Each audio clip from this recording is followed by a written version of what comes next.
You're with the Breaker-Leggers, and we are in London at the Almeida Theatre to see the play The Writer. So stay tuned to find out how many legs, whether it's break a leg or leg it.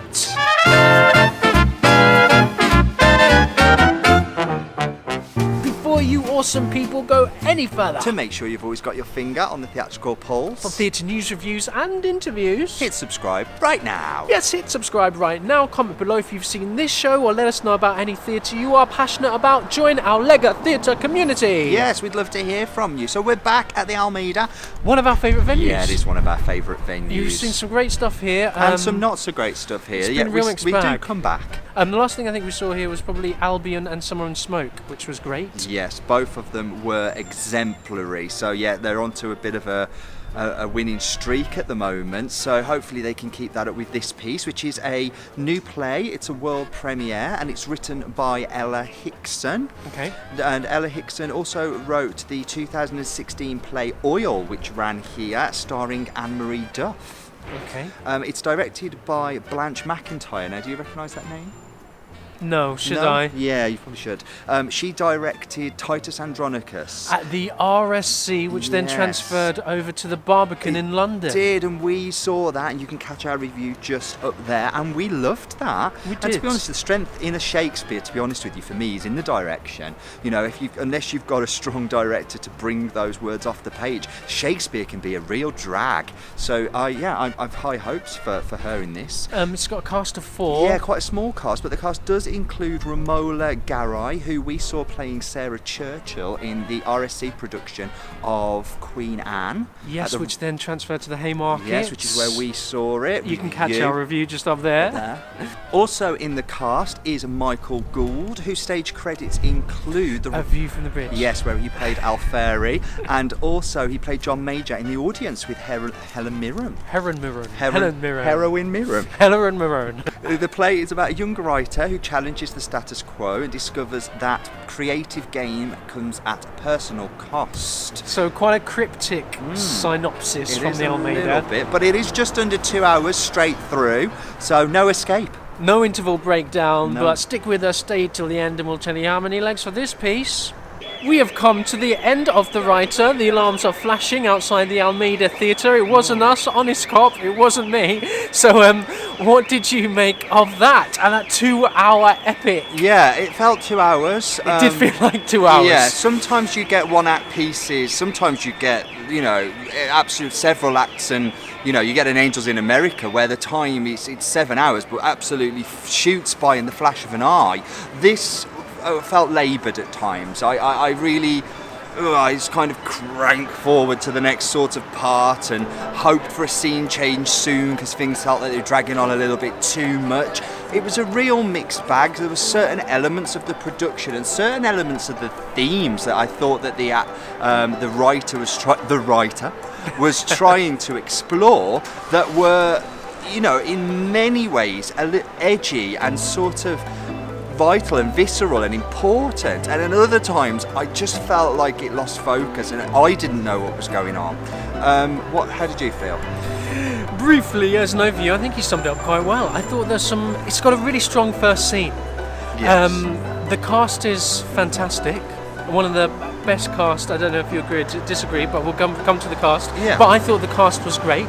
I did feel as if it knew itself a little bit because towards the end it did comment and kind of kept breaking out of production, almost as if a director was then commenting on the actual work, and they said the first scene is the best scene. It kind of loses its way after that. So they know that they've got a very strong first scene. And that's clearly what they were going for. Yes, it knew itself, but I would ask the question, did it know its audience? I think it also touched on some very nice themes also. It's a lesbian play, and we don't always get to see lesbian plays. However, you did comment that actually Queen Anne, that one of the leads was in, was also kind of a lesbian themes as well. So maybe there was a bit of a theme there. But it's nice to see something different, something I haven't seen before in that sense, a very modern story. Yeah, and it is a modern story, and it's I would say it's sort of in vogue at the moment. It's the topics Very of now. sexual equality and Yes. of women's voices being heard and Equality. sacrificing integrity for the sake of art, and just sort of, where does money play a role in art, and are we in a more, when it comes to theatre, is it important? Okay, let me make a point here. Okay. There was a time where the theatre was something that was government supported. It was something that the government put a lot of emphasis on, art and expression and creativity. And now, because of the stripping of the funding, it's been something that's become a lot more commercial. And what this piece was saying, by and large, for me, is it's ripped the heart out of the things that theatre was established for, because we're living in this consumerism age, because we're living in this sort of money-driven, power-hungry, really, I would say the creativity is being drained from us all as a result of an obsession and to make money. This is what you got from this piece? Yes. Okay. Because I got something very different. Oh. I almost got like she didn't want to pursue the norm. She didn't want to. She had a creative urge that she just didn't want to give up her integrity for. That she didn't want to just settle for a happy family and for having children. And whenever that kind of came along, she almost wanted to run a mile because Do you mean the convention of it all? The fact that there was an running away from expectation convention and the expectation, and she had something in her that wants something more and something more visceral. And people were telling her, no, you've got to be more like this because that's the world we're living in. Now that's more what I got. Okay, and I think this piece is because that writer has been told those things and refuses to believe them. The problem is, I'm sort of with the director guy in it, who does say that this is the world that we're living in. You've got to give the people what they want to a certain degree, because audiences are shifting and changing. You cannot write a piece of theatre in how it may have been and what may have been appealing and attractive 300 years ago. For today's audience, I think we're moving on, and I don't think that this writer wants to accept that. But do you know what? I don't know if I sympathise. Okay, well that's a very interesting thread of thought and opinion. So let's go on to the actual production. What do you think of the production? Yeah, I thought it was nice. Anna, oh God, I'm going to murder this name now, I'm ever so sorry. It'd probably be easier if your surname was Murder. Anna Fleshly. Who also did Hangmen at the Royal Court, which we saw. Everybody's talking about Jamie. Gosh, this is a completely different this is for set design. Yeah, set design. Set design was really quite simple and yet really quite effective. Yeah. All the set was laid down on the floor, which then kind of erected. They had the stagehands come onto stage and make the set. It was made something of. So you're always constantly reminded that this is a piece of theatre, although you're following a character. It's not trying to emulate real life. It's quite clever in a way. There's a second scene, I think it was, they actually broke the fourth wall as if it was a audience participation interview between two actors, like showing Q&A the first panel scene. Session. Yeah, and the director and the writer. So some really interesting creative touches. Lovely use of food. Eating real food, Chinese and takeaway. Yeah, I'm just looking through the programme for food source here. Food sources, Just Eat. I'm sure they used the local supplier. Probably. Chinese, and also... It was a hot Indian meal that was provided as part of the proceedings. Do you remember that piece we went to see once where we all got pizza in the audience? I do, yeah. That was odd, Leicester wasn't it? Curve. It was a Shakespeare, and they provided pizza for everybody. Pizza also, casserole into a iPad. Cassoulet into an iPad, so good use of food. Yeah. What are your thoughts on... never work with children or animals, but in this one, not only did they work with children, they worked with a infant, a baby. Must have been older than... A few weeks, maybe?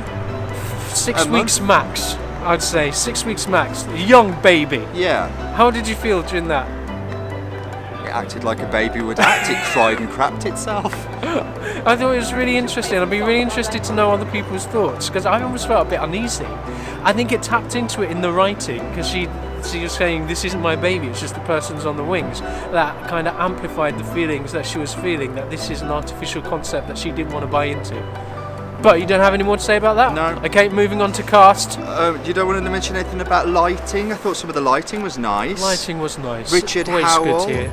lighting, who we saw do lighting. They did Homecoming, East is East. Both at the Trafalgar Studios. Yes, but yeah, I really liked the lighting. Yeah, really nice subtlety lighting. With the Almeida, usually quite a lot of the actual natural architecture is exposed. They did exactly the same with this and just amplifying that. Also great use of projection. Is that Yeah, what you're Zach gonna say? Hine, I was. Video design, projection, very, very good. Also did Everybody's Talking About Jamie and Ugly Lies the Bone, which had some fantastic projection. Probably the best thing about that show by Country Mile. Yeah, at the National Theatre, you can see our review for that just up there. So, cast then. Cast. What are your thoughts on the cast? Oh, I thought they were all good. I liked some of them more than others. I liked. Who did I like a lot? Lara Rossi, I liked a lot. She looked very familiar, but I don't think we've seen her in anything else. Yeah, no, Laura Rossi was absolutely fantastic. Really strong and extremely natural. Yeah, she's got very few credits to her name. I think we're going to be seeing a lot more of her. Yeah, I think she will do great. extremely, extremely well. I wouldn't be surprised if she goes on to very big things. Yeah, absolutely. I also liked, who was the lead lady who was also in Queen Anne? You liked Romola Garai. No, I wasn't a massive fan of her in Queen Anne, but I think that's more to do with the direction. It was a very two-dimensional character for me. I loved what she did with this. I found it a lot more natural. I felt very safe in her hands. Yeah. Really lovely playing. Just really good, nice stuff. Very naturalistic. I thought the cast was very, very capable and very comfortable and very believable. I think this is a piece where you've got to buy into their characterizations, and I did. Also, I loved the director, who was played by. This is the guy that you like anyway. I do like this guy anyway. Yeah, Michael Gould. Michael Gould. He had quite a small part really, but everything he did, it was just so natural. I really bought into it. Just really lovely touches and just pauses and You auditioning? really nice stuff. Really good stuff from there. Absolutely. Anything else you want to say? No. No, in which case I guess you were probably wondering how many legs we are going to give the writer here at the Almeida Theatre. For the writer, we are going to give 3. 3 legs for the writer here at the Almeida Theatre. I thought it was interesting. Yeah, I feel Different. tormented by it. I've only just left the theatre, but I'm already going through extremes of emotion. I'm going from, gosh, I feel a bit guilty that I've not thought about some of the subject matter that's explored in this piece beforehand, to angry because I don't really understand it all and it's left me feeling a little bit stupid in places, to was I entertained? I don't know if I was entertained. Did I feel like I was being lectured at parts? Probably did. Were the performances a joy to watch? Yes. Is this a piece of theatre that I'm still going to be contemplating and mulling over tomorrow? Also, yes. And to be honest with you, that's a good thing. I thought it was great. 2 hours straight through. It is a big ask of an audience. It has troughs and peaks, but it does know itself. In terms of content, it does get you thinking, and it is really well delivered in terms of the cast. Just nice to see the set and the lighting and the transitions in that sense. But it is a big ask, and I'm almost a little confused at times. But it does get you thinking. It doesn't take much to confuse us, to be honest. And that's just what we think. That's just what we think. Yeah, what did you think? Have you seen this piece? Have you seen anything else at the Almeida? Let us know below. We'd love to hear from you. Yes, let us know. Comment below. We're the Breaker Leggers. And we'll catch you again soon. Bye.